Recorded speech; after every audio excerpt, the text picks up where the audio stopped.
अस्सलाम वालेकुम। मैं मोहम्मद आतिफ इकबाल अपने चैनल एमडी प्रोडक्शंस पर आपको खुशामदीद कहता हूँ। आज जो हमारी वीडियो का टॉपिक है वो है कि बदलेंगे कैसे। कि मैं पेशे के लिहाज से टीचर हूँ। पिछले 10 सालों से मैं गवर्नमेंट स्कूल में बतौर हेड टीचर काम कर रहा हूँ। तो रवैयों को पढ़ना जो है वो मेरा प्रोफेशन है। पिछले 10 सालों में मेरी मुलाकात हर तरह के लोगों से हुई, जिनमें डॉक्टर्स भी थे, प्रोफेसर्स भी थे, इंजीनियर्स भी थे, मज़दूर भी थे, बूढ़े भी थे, जवान भी थे, यंग लोग भी थे। तो जहाँ तक उनके रवैया जात पढ़कर मुझे लगा कि 100 में से 95% लोग जो थे वो अपनी ज़िंदगी से नाखुश थे।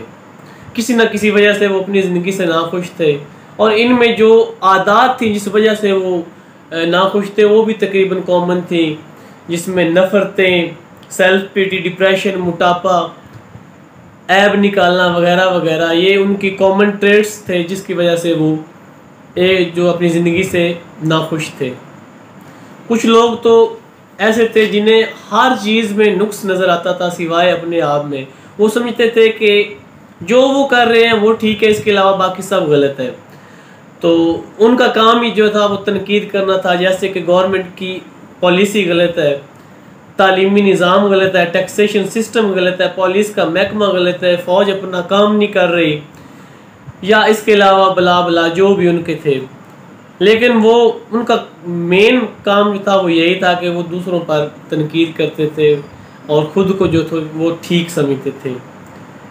तो 100 में से 95% लोग मुझे ऐसे मिले जो अपनी ज़िंदगी से खुश नहीं थे। पिछले 10 साल की तहकीक में मुझे पता चला है कि जो वो 5% लोग थे जो अपनी ज़िंदगियों से खुश थे, वो क्यों खुश थे। जो चीज़ मैंने ऑब्ज़र्व की उसमें सबसे पहली बात ये थी कि ये सारे के सारे 5% लोग सोशल वर्कर्स थे। ये किसी न किसी समाजी काम से मुंसलिक थे। इनका काम जो था वो इंसानियत की खिदमत करना था। चाहे ये रास्ते में जा रहे हो, इनका माइंडसेट ऐसे बना हुआ था, इस वजह से ये खुश थे। अगर जब आप सोशल काम करते हैं तो इससे आपके आसाब जो हैं वो रिलैक्स रहते हैं। सोशल काम करने से, पब्लिक की सर्विस करने से, खिदमत करने से आपका कोलेस्ट्रॉल कम हो जाता है, जो कि दिल की बीमारियों की सबसे बड़ी वजह है। इसके अलावा मैं कुछ 2-4 आपके सामने मिसालें बयान करूंगा जिससे आपको फील होगा कि सोशल सर्विस से इंसान जो है वो कितना बेहतर ज़िंदगी गुजार सकता है, एक टेंशन फ्री ज़िंदगी, डिप्रेशन फ्री ज़िंदगी गुजार सकता है। तो हम सब लोगों की आदत क्या है जी, अगर एक गिलास पानी का हमारे सामने रख दिया जाए तो हम ये कहते हैं, उसमें अगर पानी आधा गिलास भरा हुआ हो तो हम ये कहते हैं कि जी ये आधा गिलास खाली है। तो ये हमारे माइंडसेट को शो कर रहा होता है, जिस हमारी नेगेटिविटी को शो कर रहा होता है। इसके बजाय हमें ये देखना चाहिए कि ये गिलास आधा भरा हुआ तो है। तो कुछ चीज़ें हैं, आपके सामने एक कोटेशन बयान करूंगा कि outward corruption comes from the corruption of inner world. If you put your inner being in order, God will put the outward in order. मतलब ये है कि जो हमारे अंदर होता है वही हमारे बाहर आता है। अगर हम अपने अंदर को पाक कर लें, साफ कर लें, तो हमारा जो बाहर है वो भी ठीक हो जाएगा, हमारी कई बीमारियां ठीक हो जाएंगी। पहला वाक़या मैं ये बयान करूंगा कि कैलिफोर्निया के साहिल पर पिछले तकरीबन 15 सालों से एक शख्स आ रहा था। शाम के वक्त 5 से 7 बजे तक उसका ये काम था कि जितनी भी स्टार फिश समंदर से बाहर आती थी, साहिल पर आती थी, तो ये स्टार फिश जो है ये मछली के किस्म है, जब ये पानी से बाहर आ जाए तो ये तकरीबन मर जाती है।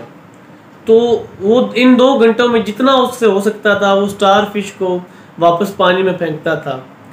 एक दफ़ा जब वो वापस फेंक रहा था तो एक आदमी ने पूछा उससे कि दुनिया में कितने साहिल हैं, उन साहिल पर यकीनन कई हज़ार लाखों स्टार फिश आती होंगी, तो तुम सबको कैसे बचा लोगे। तो उसने उस मछलियों को पानी में फेंकते हुए ये जवाब दिया कि कम अज़ कम मैंने एक जान तो बचाई। तो ये सेटिस्फेक्शन थी उसकी।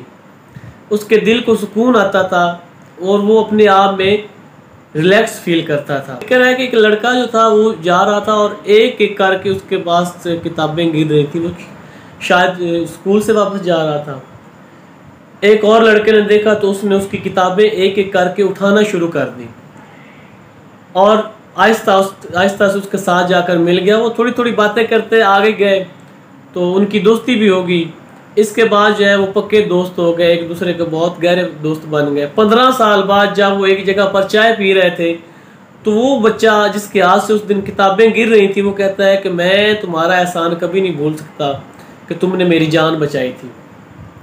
अब वो उसका दोस्त परेशान हो जाता है। वो कहता है कि मुझे तो नहीं याद कि मैंने कभी आपकी जान बचाई हो। तो वो कहता है कि वो दिन याद करो जिस दिन हम पहले दिन मिले थे तो मेरे हाथ से किताबें गिर रही थी, तो मैं उस दिन इस नतीजे पर पहुंच गया था कि दुनिया में मुझसे कोई प्यार नहीं करता, माँ बाप मेरे पहले जो है वो वफात पा गए, तो मैं खुदकुशी करने जा रहा था, लेकिन तुम्हारे मिलने से मुझे एक नई उम्मीद मिली तो मैंने खुदकुशी का इरादा जो था वो छोड़ दिया। इसी तरह एक SOS सोसाइटी का वाक़या है। फाइल सियाल बयान करते हैं कि उनकी वाइफ जो है वो SOS विलेज लाहौर में एक लड़की से मिली जिसकी शादी होने वाली थी। तो उसने पूछा कि तुम क्या करोगी शादी के बाद। उसने कहा जी मेरा मियाँ जो है वो रियाज सऊदी अरेबिया में सेटल है, वहाँ पर इंजीनियर है, तो मैं वहाँ चली जाऊँगी, BA करूँगी, इसके साथ कंप्यूटर साइंस करूँगी। उसने कहा ये तो ठीक है, तुम्हारी तालीम है, और क्या करोगी। वो खामोश होगी। तो वो फाइज सियाल कहते हैं कि मेरी वाइफ कहती है कि 1 मिनट के लिए सोचो कि अगर तुम इस सोसाइटी में ना आती तो क्या होता। वो कहती है ये तो जी मैंने कभी सोचा ही नहीं है। फिर वो कहती है कि सोचो अगर इस रिश्ते के लिए जो तुम्हें स्पॉन्सर कर रहा है वो स्पॉन्सरशिप तुम्हें ना मिलती। तो फिर कहती है कि ये तो मैंने बिल्कुल नहीं सोचा। तो वो कहती है कि फिर ये सोचो कि अल्लाह ताला ने तुम पर कितना एहसान किया है, तो ये जो जैसे तुम्हें स्पॉन्सरशिप मिली है तो तुम भी ज़िंदगी में कभी किसी के लिए स्पॉन्सर करना, मतलब किसी के लिए आसानी पैदा करना। एक और वाक़या आपके सामने बयान करता हूँ कि एक आदमी को कैंसर हो गया। तो कैंसर वाले मरीज़ को ज़िंदगी तो वैसे बेमानी लगती है, वो बहुत परेशान था। एक दफ़ा उसका दोस्त उसके पास आया तो उसने कहा कि तुम्हें कैंसर हो गया तो जितनी भी तुम्हारी ज़िंदगी है तुम ऐसे क्यों नहीं करते कि कोई खिदमत खल्क करो। तो सोचता रहा, आखिर में उसने सोचा कि क्यों ना वो कैंसर के मरीज़ों की देखभाल करे। उसने फ़ोन पकड़ा और फ़ोन लगाने शुरू कर दिए। मुख्तलिफ हॉस्पिटल्स में उसने कॉल्स की। खैर उसको एक कैंसर हॉस्पिटल में रज़ाकाराना जॉब मिल गई। अब वहाँ पर उसने किसी को नहीं बताया कि उसको कैंसर है। वो वहाँ पर तकरीबन 5 से 7 घंटे के लिए जाता, कैंसर के मरीज़ों को खाना खिलाता, उनके साथ गपशप करता, उनके कपड़े बदलता। इसी दौरानिए में तकरीबन 15 से 20 दिन गुजर गए तो उसको अपने जिस्म में एक तब्दीली फील हुई। उसने डॉक्टर को चेकअप कराया तो डॉक्टर बहुत हैरान हुआ। उसने कहा कि जी आपके कैंसर के जो जख्म है वो वहाँ पर रुक गए हैं, आप ग्रोथ नहीं हो रही उनकी। जो पहले 7 घंटे जा रहा था तो उसने ये दौरानियाँ बढ़ाकर 10 घंटे कर दिया। तकरीबन 1.5-2 माह गुजरे तो उसको अपने जिस्म में मज़ीद खुशगवार तब्दीली महसूस हुई। डॉक्टर से उसने रब्ता किया, डॉक्टर ने उसका चेकअप किया तो डॉक्टर ने उसको बताया कि जी आपके जो ज़ख्म थे वो ना सिर्फ रुक गए हैं बल्कि वो ठीक होना शुरू हो गए हैं। तो वो मरीज़ 6 माह में बिल्कुल सेहतयाब हो गया। अब डॉक्टर्स तो इसको मुआज़ा कहते हैं कि ये तो मुआज़ा हो गया कि वो ठीक हो गया, लेकिन असल क्या था? असल ये था कि वो लोगों की लगातार खिदमत कर रहा था और उसके दिल को, उसके दिमाग को, उसके जिस्म को एक सेटिस्फेक्शन हो रही थी जिससे उसके जिस्म में क़ुव्वत मुदाफ़त बढ़ रही थी। और उस क़ुव्वत मुदाफ़त बढ़ने की वजह से वो कैंसर के मर्ज़ को शिकस्त देने में कामयाब हो गया। अब इतनी मिसालें देने का मकसद ये है कि हमें भी रोज़ाना की बुनियाद पर छोटी छोटी नेकियां करनी चाहिए, छोटे छोटे अच्छे काम करने चाहिए जिससे हमारी रूह को सुकून हो। यकीन जाने ये पैसा ये खुशी नहीं देता, ये इंसान के लिए मज़ीद परेशानियों का बायस बनता है। तो हमें अपनी रूह खुश करने के लिए लोगों के लिए कुछ ना कुछ टाइम निकालना चाहिए। और ये नेकियां हम आते जाते रास्तों में भी, छोटे छोटे रास्तों पर भी कर सकते हैं। किसी पर साया करके, किसी को पानी पिला के, किसी मुसाफिर को आप लिफ्ट दे दे, या इस तरह के कई हज़ारों काम हैं जो छोटे छोटे करके आप रोज़ाना की ज़िंदगी में अपनी ज़िंदगी को बदल सकते हैं। दूसरों की ज़िंदगी को भी बदल सकते हैं, अपनी ज़िंदगी को भी बदल सकते हैं और दूसरों की ज़िंदगी को भी बदल सकते हैं। तो उम्मीद है कि आज की वीडियो से आप इंशाल्लाह अपनी ज़िंदगी का रुख जो है वो ज़रूर बदलेंगे।